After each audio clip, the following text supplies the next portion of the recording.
Hey guys, it's Wolf Maiden, and today we're going to talk a little bit more about the LARP I'm working on. I know that I've previously, I think around last year, talked about some of the concepts and the things that I wanted to do for the LARP. So if you were interested in concepts and mechanic ideas, you can go ahead and see the video linked above and also in the description below. But today we're going to be talking about the lore of the game, a little bit about that. So we're going to start off with an overview of the area players will be playing in. The year is 1004 CE. Opportunity is on the wind as the Orc War to the north of Ostvindia continues for the third year in a row. The city of Old Ashbourne in Ostvindia has reopened. It used to be a well-fortified city with watchtowers, walls, and a large population, but was abandoned hundreds of years ago, first maintaining a small military population of just under a few hundred, then abandoned for economic reasons during the Dark Period. Over time, monsters and bandits occupied or were found near the city. The stones from its walls were taken, eroded, or destroyed, and some portions buried, although the cause for some of the destruction and theft is unknown. It was a common bandit location for a time, seeing a shred of upkeep on old inns and houses, before being cleared out 40 years prior to the Orc War.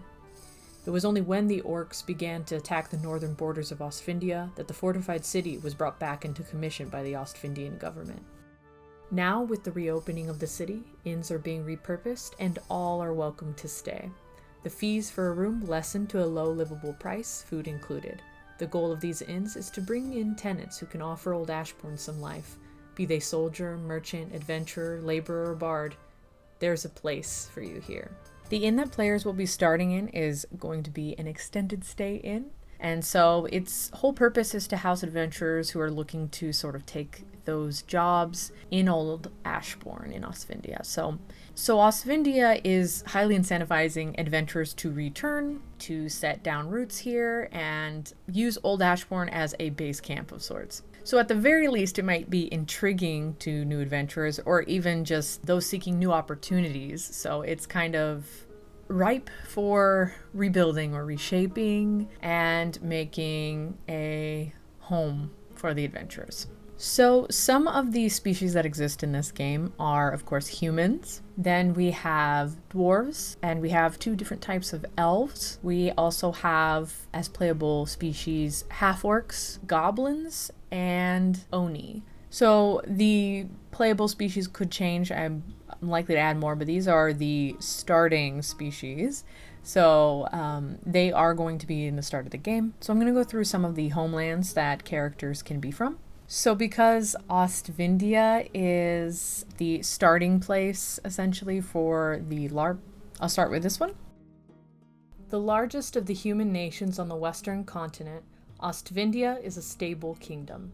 It spans over a diverse landscape, including dense forests, expansive grasslands, and rugged mountain ranges. The nation's capital city, Ostvar, is situated in the heart of the country, and is known for its impressive architecture and bustling markets. Brick, stone, marble, and iron are all fixtures in the architecture. Tall, awe-inspiring buildings with high peaks, arches, and monuments can be found in the cities across the land, but especially in Ostvar. The economy of Ostvindia is based on agriculture, mining, and trade. The fertile lands of the country are used to grow a wide variety of crops, including wheat, barley, fruits, and vegetables. The country is also rich in mineral resources, including iron, copper, and gold, which are mined from the mountains and used to create weapons, armor, and other goods. Trade is a vital part of the economy, with merchants traveling from all over the world to buy and sell goods in the bustling markets of Ostvar. Ostvindia is made up of proud and resilient people, known for their bravery in battle, and the military of Ostvindia is one of the most formidable in the world.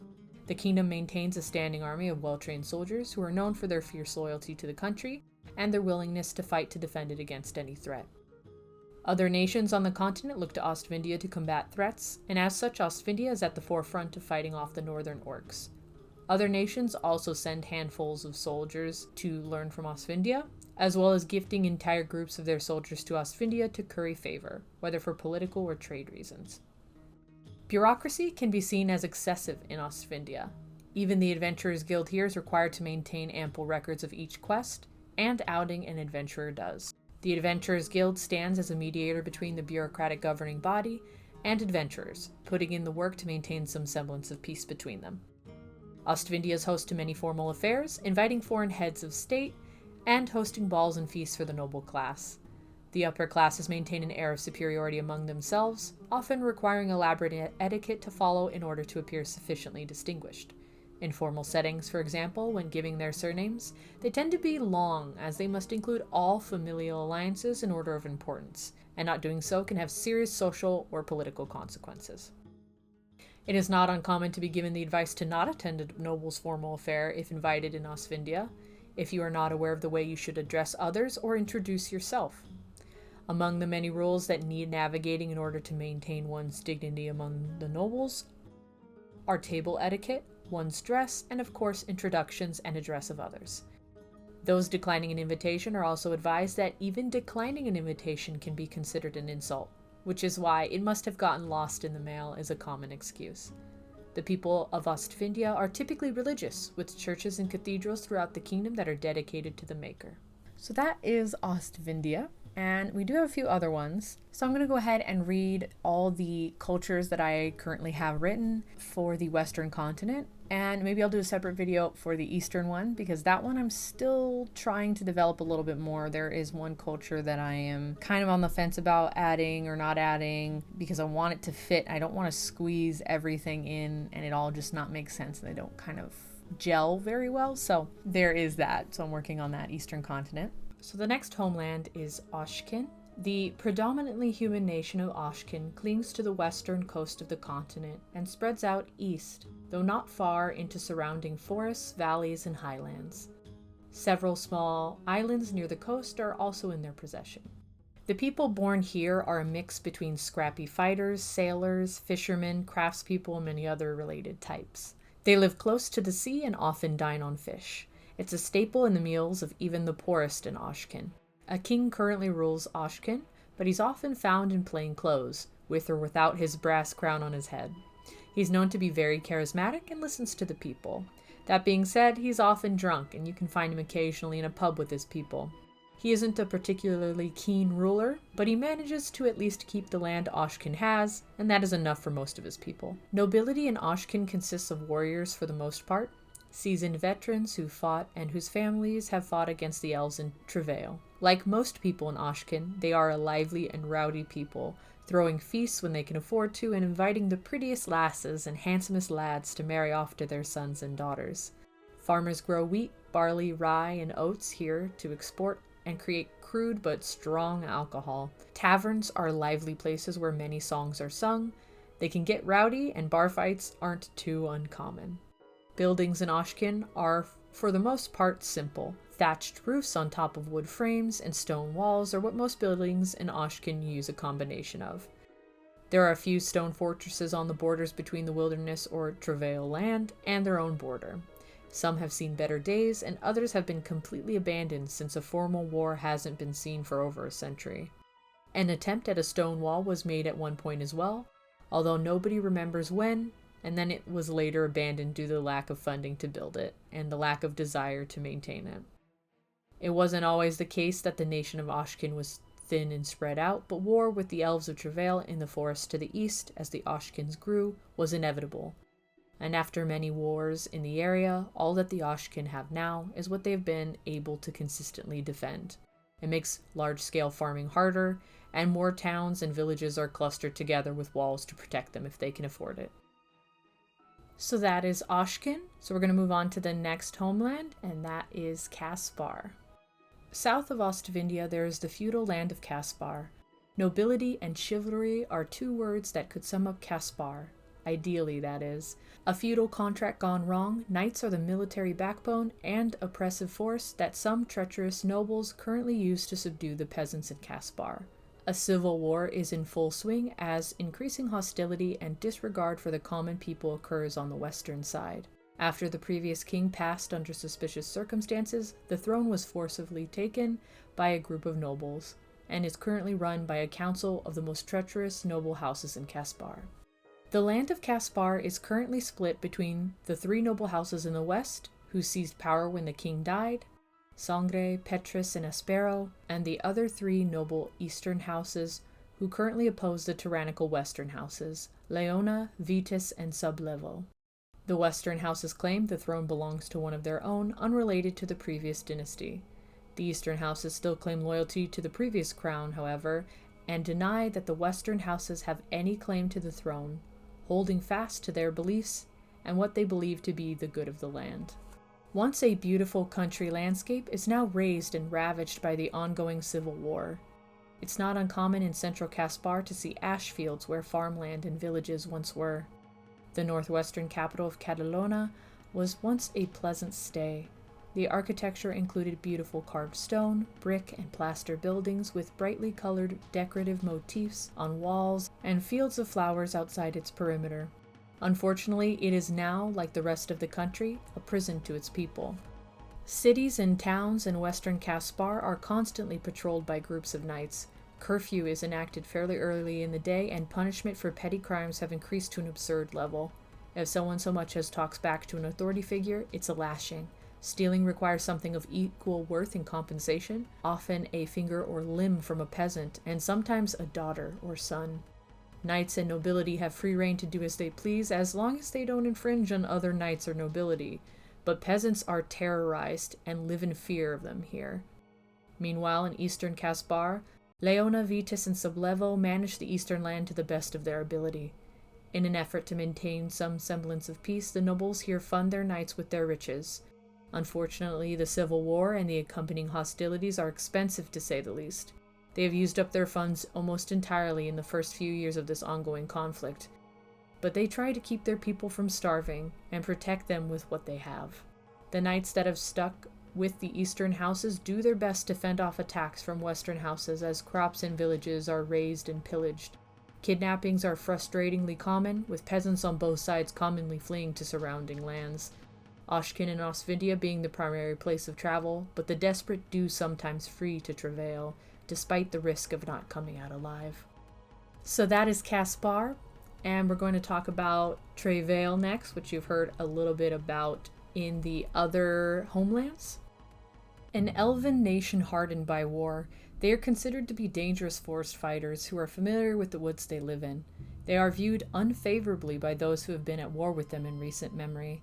Although the Oshkin hold grudges against them despite not having been officially at war with them for just over a century. A splinter of what is believed to be the original dwelling of the elves, Alithica, the elves of Travail do not worship the Eternal Mother. They have no interest in following her ideals, nor that of the Maker. Emissaries and missionaries have tried, only to later be found dead near the borders they came from. They live in the homes of their conquered enemies in conquered territory, but also make their home at the base of ancient trees, make wood huts with masterfully ornate woodwork, and although they don't typically like making tree homes, they might build and live in them to use for strategic purposes. The lands are mostly covered in woodland, obscuring most of the heart of these lands, but there are still a few farms around the outskirts of their land that appear to be maintained, and are no doubt from those they have pillaged. Despite their warring nature, they boast a rich culture of song, make excellent instruments, and are renowned as the best woodworkers out of all races and nations. They also shepherd rare dangerous forest creatures for use in war or to make weaponry, like the bristly grizzly, whose strong needles on its back make the sharpest of arrows. Though they are dangerous, they are not as well organized. It's not known who truly runs the nation of Travail, only that it's militant in nature, and groups of these marauding elves threaten all who surround them. The beliefs of elves in the woods are somewhat foreign. Concepts common to those who worship the Maker are completely non-existent here. For example, murder to the people of Travail is not what other nations believe it to be. They do not condone killing in secret, or the hiding of a killing. If an honest fight is fought, then if a death occurs, it's not considered murder. Instead, they regularly spar and fight with one another with weapons that can kill, and killing someone publicly isn't seen as a bad thing. If children are left without a father or a wife without her husband, however, compensation must be made to the family. Elves from Travail don't talk much about the inner workings of their home and people, even if they leave and later join other societies, though rumors suggest this is because of oaths they swear, perhaps of fealty, secrecy, or both. As a result, little is known about the government structure or religion here. except by elves from Travail themselves. And next we have Alithica. The nation of eternal elves, Alithica's capital city, is home to the one and only crystal tree in existence. The first elves are thought to have been born out of a crystalline casing from the tree, and this belief brings the elves of Alithica to offer flowers, perfume oils, beautiful dyed fabrics, and other such similar things to a crystal altar at the base of their precious crystal tree. They call the tree's owner the Eternal Mother, whom they worship and believe will eventually bring them to a crystalline palace in the heavens, where they might live forever. Granted, they adhere to the Mother's way and worship her alone. The architecture of the elf-made structures is typically adorned with carvings ranging from depictions of nature all the way up to the most ornate depicting scenes of the Scions, the Eternal Mother, the crystal tree, and other scenes dear to them. Ornate glass windows are a specialty here, with the crystals surrounding the crystal tree used to make it, giving the windows an array of colored hues and sometimes, like a prism, display an assortment of beautiful colors from the rays of light that filter through them. Outside the capital city is an expanse of forests with treehouse villages, outposts, and mixed elf and human fortresses at the border, where the forest and mountain meet. Some brought about by necessity in the war with the orcs, and some existing for a longer time at the border between Ostvindia and Alithica, if only slightly. These elves revere timeless beauty like that of the crystal tree above all else. They often wear long gowns or robes with intricate designs or trim on them, embroidery, crystals, and jewelry. They take great care of their long hair, brushing it to a silky softness, braiding it, and making it into an art in and of itself. Though beauty is subjective, and to some the quiet simplicity of one's own natural beauty in simple clothing, with a single crystal kept in reverence of the Eternal Mother, is as beautiful as the long, painstaking beauty of intricate wear and grooming. Elves away from home who maintain their belief in the Eternal Mother carry a shard of the crystal tree with them, and may sometimes pray and offer liquid or perfumed offerings to the crystal shard, keeping the sacredness of their mother tree with them always. Alithica's elves produce tapestry and fabric depicting similar scenes or patterns as their architecture, but what they are especially well known for is breaking down and weaving unique natural fibers from forest plants in a process that is known only to the artisans in Alithica. The elves here are no strangers to war, despite how focused they are on beauty and art. They train some of the most agile bowmen, and their troops are formidable, as they are both extremely experienced and maintain their youth longer to be able to use that experience to their advantage. Luckily for neighboring nations, they do not desire to go to war, but only do so if they must.